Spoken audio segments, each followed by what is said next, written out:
2020 at 2 p.m, which will be the last one of this calendar year, of course, not the last one of the financial year.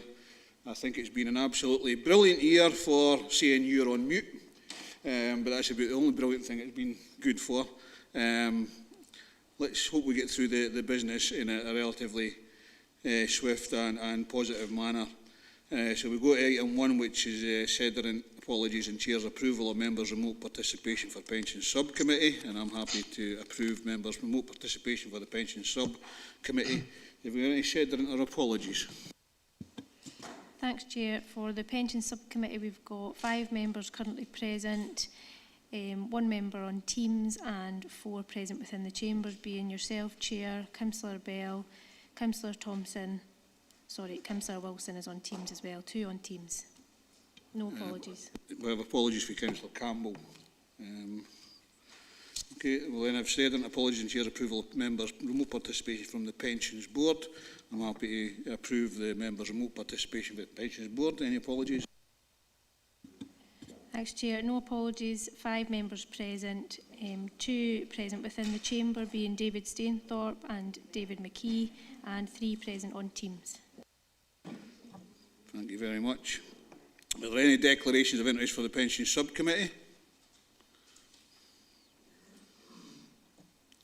I can't see any. Are there any declarations of interest from the Pensions Board? I can't see any there either. Okay. We'll then go on to item number 5, which is the Local Government Pension Scheme Administration Annual Update, report by the Head of People and Transformation.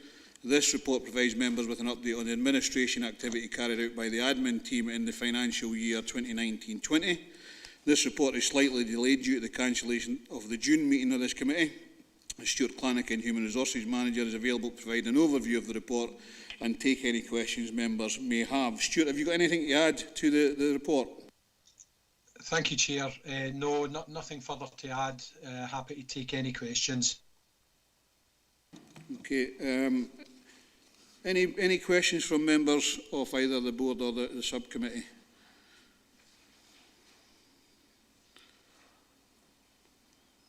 We have a bit of time. I do have one question, which is in 3.4 with regards to the staffing complement at 5.8. FT is broadly in line with other councils based on a ratio, but there is an under-complement of staff due to turnover and vacancies. Can you tell us what actions are actually being taken to address that? Thank you, Chair. We've undergone a fairly significant recruitment process over the last number of weeks, and I'm pleased to say that as of Monday next week, we will be back up to full complement in terms of having people available to learn the role. That's only part of the challenge for us. This is a job that you don't readily and easily find trained pensions professionals out there who are able to just step into the role and deliver on it. So we've ensured that over the years we have very detailed training and learning and development programmes, and that will start in earnest on Monday for those new staff that will come on board on Monday. We've had a few staff in over the past few weeks, so we're all back up to complement, and it's just a case of now on the job training, coaching and mentoring, and also development within that role into the future. We don't tend to have much staff turnover within this area of work, which is helpful to the council, and I know that I've been part of this service in various forms for nearly 20 years, and it does require that longevity to really understand and become confident and professional at the role. And it looks like we've recruited some really good staff, so positive for the future, Chair. Pleased to hear it, because I do believe there's a load of pensions organisations looking for more staff, and I'm pleased to hear that we're actually back up to complement starting for Monday. Are there any other questions from members?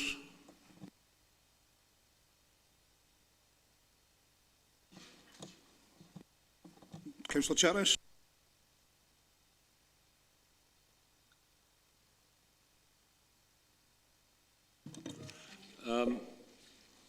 I don't know, did you deal with item 7, which was recorded training? We'll come on to that, Councillor Charteris, after the first You two. haven't dealt with it yet? Well, we've not opened it yet, no. Okay, members, so if there's no further questions on item number 5, the recommendations were asked to note the annual report on local government pension scheme issues administration activity for financial year 2019-20. I will say that Councillor Bell did receive his papers just before this meeting, and I was a bit surprised that that was the case. I want to make sure that in the future that members of the subcommittee get their papers in plenty of time. Yep, apologies for that. Chair will ensure that that's addressed for future meetings. Sorry. Thank you. So we're happy with the recommendations to note the annual report on local government pension scheme issues and administration activity for financial year 2019 and 2020. Okay, great. Thank you. We'll move then on to item number 6, which is Pension Fund and Emerging Issues Update. This paper provides an update to members on the implementation of the investment strategy, as well as a number of current and emerging issues relevant to the pension fund. Members' attention is drawn to the inclusion of a Climate Action 100+ proposal, which will enhance the environmental, social and governance position of the fund and the review of the investment manager objectives for 2020. Karen and Ross are here to answer any questions members may have, unless you have anything to add to the report.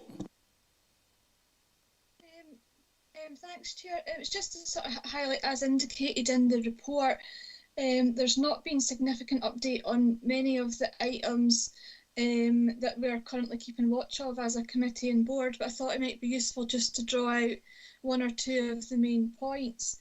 Obviously, officers and our advisors continue to monitor the impact of sort of COVID-19, the UK's exit from the European Union, and the impact that that's having on our investment returns. Obviously, we're obviously going through the triennial valuation process at the moment, so we've got Hymans Robertson later on the agenda that will provide members with an update of where we're at with that. So there's a main changes, obviously, in regards to the investment strategy update. I suppose the main update is just the ongoing transfer to BlackRock Strategic Alternative Income Fund. There's been a further £12 million transferred to that fund since the last meeting of the committee and board. And obviously the transfers do appear to be gathering pace now, so the indications are that we'll still complete that transfer over the next 18 months, which is good.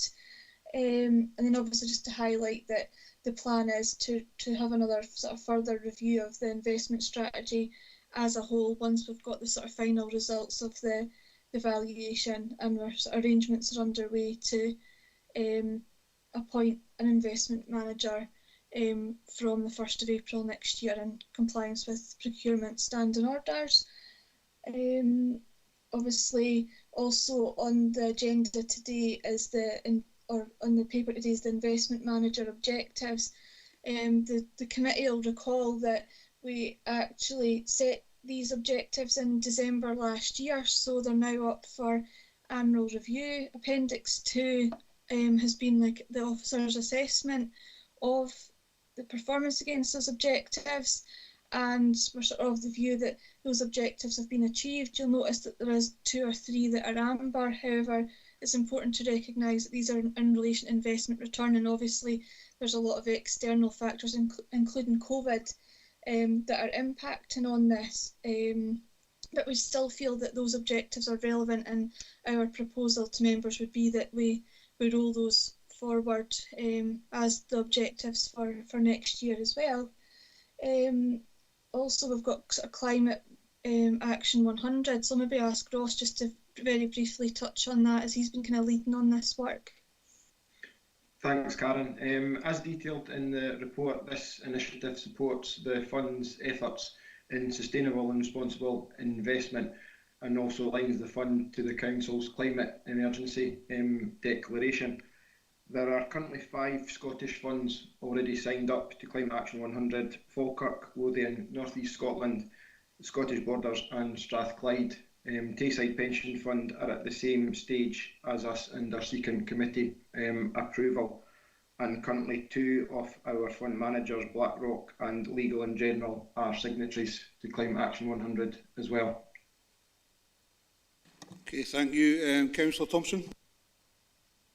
Thank you, Chair. Yeah, and I think this subcommittee has long sort of pushed for or had an interest as to how we can be more responsible investors, if you like. And I think there's obviously challenges with that because we've got a fiduciary duty as well as a sort of ethical one as councillors, if you like. So I think we should welcome this the supporting of the Climate Action 100 plus.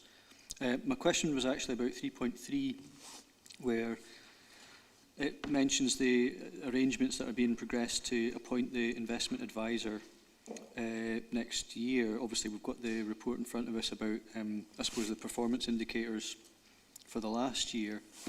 But I'm also conscious that Hyman Robertson is the actuary as well. I think we have to. So there's a couple of roles. There's almost like a split role that one investment manager might carry out. So clearly, if we do triennial actuarial valuations, you would probably want somebody to be in place for 3 years. That would kind of make a kind of logical sense.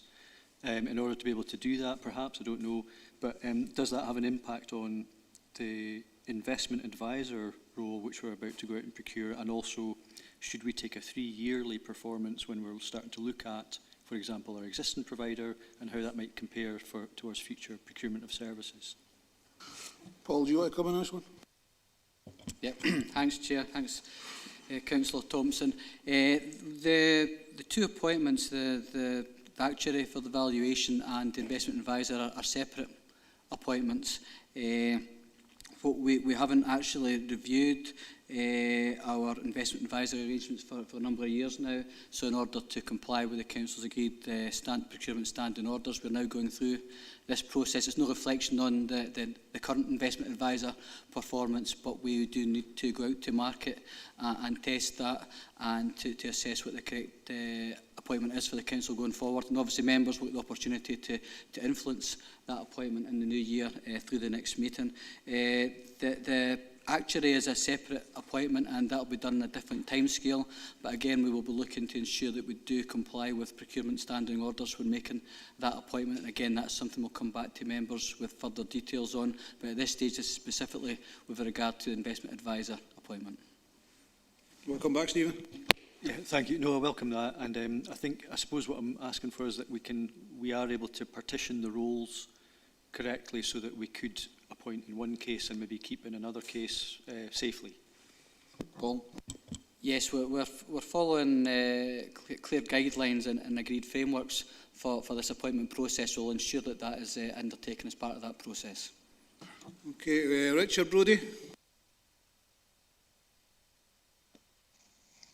Thanks, Chair. Yeah, as a member of the Climate Change Subcommittee, I'm very pleased that the Pension Board is looking at the investing in climate change companies which are ethical, etc. And we've got a choice of being a participant or a supporter, and recommended to be a supporter rather than a participant. But I think that's the easy way out, because the difficult thing would be actually to commit to engage with at least one company during each year of the initiative. So could I ask the question, how could we, is this a possibility that we could commit to engage with one company at least and show our commitment to climate change? Okay, Ross, do you want to come in on this, or is it Karen? I'll come in on this, Chair. Thanks. It was due to the intensive process which is involved in being a participant that we elected to go down the supporter route. However, if that was something that the committee wanted to look at, we could look at seeing if it could be targeted engagement for one company. I would need to go back to the organisers to get some more information on that, though. When we go to the conferences and that, Ross, or we attend via virtual means, there's always that question and answer session with those that are you know, within the ethical routes of investment, and you know, as a supporter, we would actually want to do that. Richard, you want to come back? Yeah, well, if the option's there to pursue this, I would like the committee to agree to that. Chair, would it be okay if I came back in very briefly on this one as well? Yep. Just to say that obviously with the fund at the moment being primarily invested in pooled funds, and like we don't, I suppose, hold direct holdings in a number of companies, it probably would be more difficult for us as a fund to be a participant, because we're relying on the sort of fund managers to do that for us. So that's sort of another reason why we've put the supporters' recommendation in front of members today. I mean, obviously that's something that we could sign up as a supporter at the moment, and if that position changed, we could look to then join as a participant at a later stage.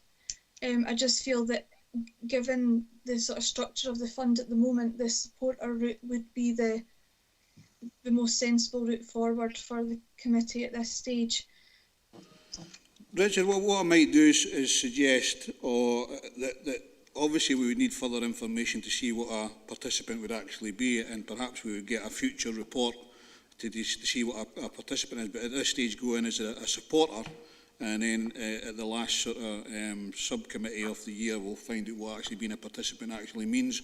Because at the moment, I don't think we would have enough information to suggest going that way. Would you be happy with that? Yeah, it'd be good if we could sign up as a supporter at the moment, but get a report in the near future how we can pursue the participant idea. Thanks, Chairman. Okay, so I'll ask the officers to bring a report back further as part of the recommendations. Jim McComb.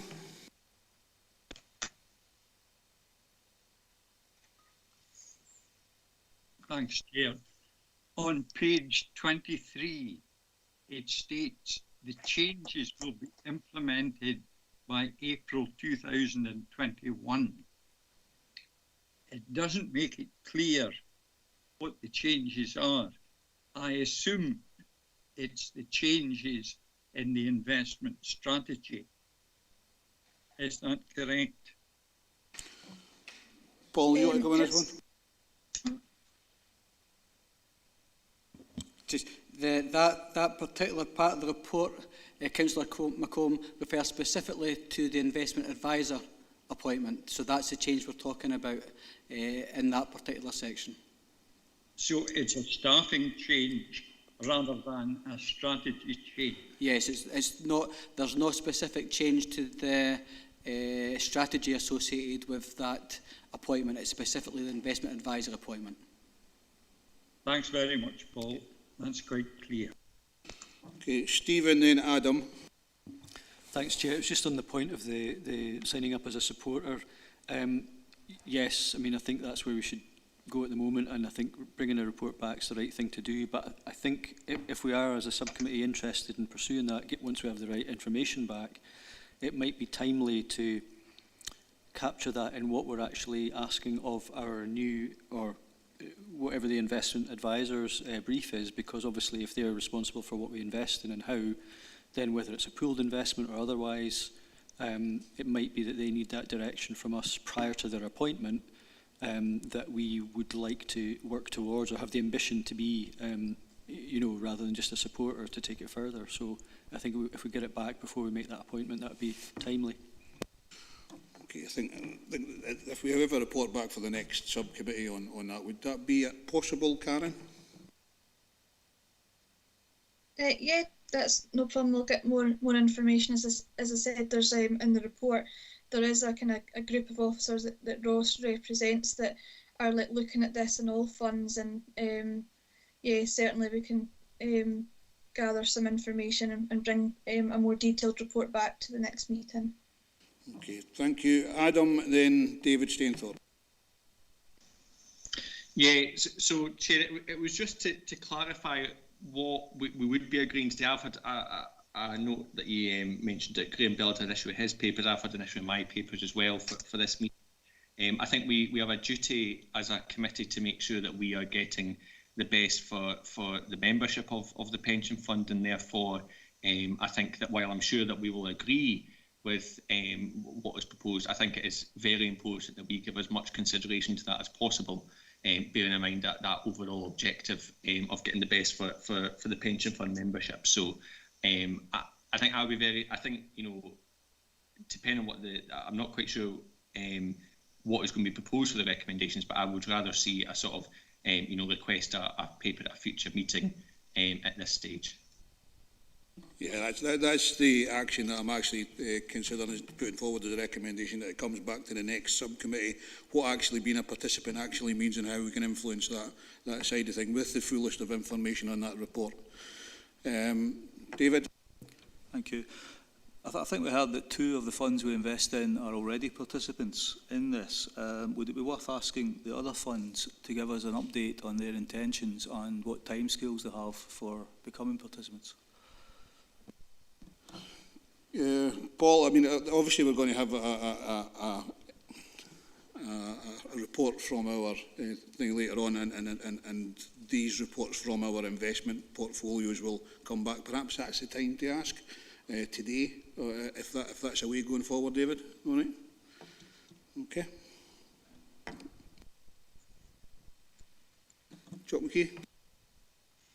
It's just reading this section, 3.3. The investment strategy. I see there's a triennial evaluation due next year. Are you comfortable that it will be fairly accurate for the next 3 years, given what we've had with COVID-19 and what we're going to get with Brexit? God knows what that's going to be. Are you comfortable, or do you think we will need another evaluation, maybe I say in a year's time? I think as we were going through all these sub-pensions committees, we were always aware of the risk of these COVID and Brexit and that, David. But Paul, are you happy to answer that? There's a statutory timetable for the triennial valuation process, so we're restricted to that time. But there is a number of issues associated with COVID and other factors that need to be taken into account as part of that valuation process. And the last item on the agenda today goes into that in a fair bit of detail. We've got our actuaries coming to the meeting this afternoon to give us a presentation on the triennial valuation process, and that will be an opportunity for members to get a bit more information on some of those variables and some of the factors that have been taken into account. Okay, members, we can go to the recommendations then. Members are asked to 2.1 note the update in relation to the implementation of the agreed investment strategy as detailed at paragraphs 3.1 to 3.3. 2.2 agree that Dumfries and Galloway Council Pension Fund sign up as a supporter of Climate Action 100 as detailed at paragraphs 3.4 to 3.8, and I'll add in there we'll receive a further report at the next pension subcommittee on what being a participant actually means and entails. 2.3 note the annual review of investment manager objectives for 2020 and that these objectives will remain in place for 2021 as detailed in paragraphs 3.9 to 3.11. 2.4 note the current and emerging issues that will impact on the pension fund as details at paragraphs 3.12 to 3.21. And 2.5 note that further updates on these issues will be brought to future meetings of the subcommittee and board as required, especially in the new recommendation in 2.2. Are we happy with that? Okay, thank you. We'll now go on to item number 11. It's the annual training plan and record of training update. This is a standing item on the agenda with an update on the training plan. There has been limited training events since the last committee due to COVID-19 restrictions. However, those that have taken place have been carried out online. All members are also reminded that the requirement to complete the pensions regulator training. I'll now open the floor to any questions, comments from the members should have. John, is this the one that you were talking about in the training side of things?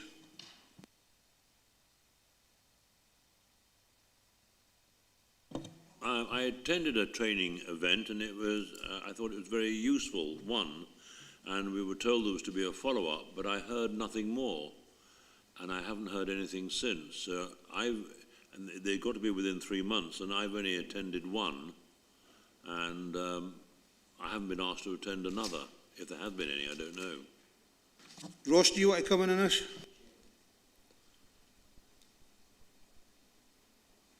Thanks, Chair. The event that Councillor Charter is referring to is one of the workshops that we ran to assist members in the pensions regulator training. We kick-started these sessions and got members set up and did a couple of modules with them. Unfortunately, due to what's happened this year, we haven't been able to run these workshops in person again. However, if Councillor Charteris is wanting assistance with that training, I'm happy to organise a Teams meeting with him and any other members who still have training outstanding, and we can get that sorted. Would that be okay, John? Okay, thanks very much. Councillor Bell. Thanks, Chair. As I'm a new member to this pension subcommittee, it's my first meeting here. I've completed the training and I've got the certificate, so I did the modules as Fraser Ross sent them on to me, and there was a period of time I had to go through them, so I've got a certificate, so I believe I'm compliant. Ross, I'm not going to ask you if Councillor Bell's compliant on this one, but again, if there's any further support that Councillor Bell requires, then I'm sure you'll give him that as well, yeah? Of course, yes. Okay, members, so if we go, is there nobody else? Richard, and then Stephen. Yeah, I think I'm not up to date with training, so I'll have to be included in the workshop session. Yeah. I think you could be getting an action here, Ross. Stephen? Yeah, thanks, Chair. I think it's just a wee minor legibility thing on the bottom of page 37. It sort of gives you a key in terms of what's required, etc. And then, you know, there's little X's in the boxes where people need to do stuff. And then over the page, it's got a kind of breakdown of who has to undertake which training, whether it's all or as available or as appropriate. So there's one there, particularly I think the CBMT and the LGC. Or particularly the LGC, which the X would suggest that it's required, but over the page it just says as available. So it's just that some of it is like as and when we can, if available, get to it, and other is like, no, you actually have this mandatory training. So maybe that could be clarified a wee bit, especially particularly for the LGC column. I think the LGC and CBMT are conferences. Normally they're conferences and we would attend as chair and vice chair, and it would be up to other members if they wish to attend, if they wished to attend to that. But Ross, can you clarify that situation for Councillor Thompson? Yeah, thank you, Chair. Yeah, as you said, the table does replicate where an X is as an invite has gone out to all members of the committee and the board, and it is optional whether they attend. But we will look at that for a future report, looking at the appendix, just to tidy up those matters. Can't see anybody else, so can we go to the recommendations? We're asked to note at 2.1 the record of training and training plan for 2021, and 2.2 that new members of the committee and board are required to complete the pensions regulator training within 3 months of joining the committee and board as detailed at paragraph 3.8, and there's an action there for Ross to put that support out to members who wish to use it. Happy with that?